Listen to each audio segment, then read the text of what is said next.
Remember, it's exciting when new neighbors move into the neighborhood. Adults and kids alike look forward to making new friends.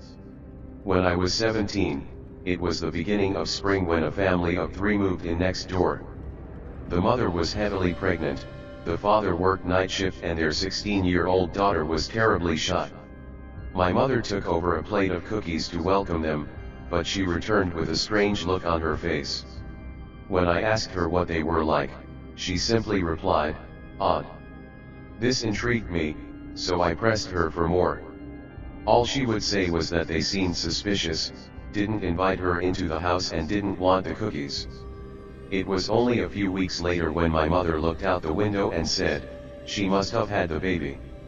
I looked over her shoulder and saw the mother in the front yard, obviously not pregnant, but we never saw the baby. The daughter was homeschooled, so it took me a long time to say hello, which happened at her letterbox. I just happened to be in the garden, so I went over and introduced myself. She was terribly nervous and shaking. "So, is it a baby brother or sister?" I asked innocently. She stared at me for a long time, and did not answer. She then turned and went back inside. I realized that she hadn't told me her name and that she was scared witless. That night, I was woken up by terrible screeching and crying, seemingly from a newborn baby. The wailing infant was disturbing, to say the least. My parents also woke up, and after several hours, my father decided to go over to see what was going on. When he returned, his face was ashen. It took him a while to tell us that the father said, the baby died in childbirth. We sat at the dining table puzzling over this news, as the cries could still be heard faintly and eerily. This went on for the next few days, until one night, all 3 of them packed into the car and drove off. I was chatting with a friend online about the whole saga later that night, and he told me to go and investigate.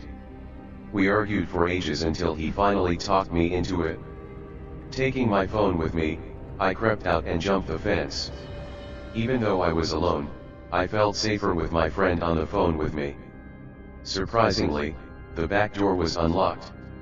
My heart was beating 100 miles a second. I turned on the flashlight, then made my way through the house. My skin was crawling as there was an air of unease, maybe even evil, as I went from room to room. Then the crying started up. The hairs on the back of my neck pricked up, but I had to keep exploring. It seemed that the crying was coming from the basement. When I found the door, I just had to go in. As soon as I started to walk down the stairs, the wailing got much louder. I trembled in fear, but kept going.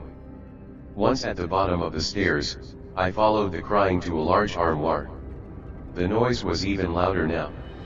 I nearly fainted when I opened the door and saw a row of specimen jars filled with many embryos.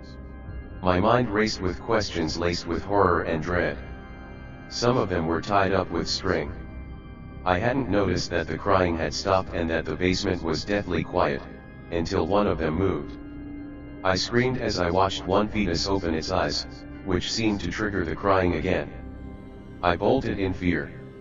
My friend had gone offline as I raced back home.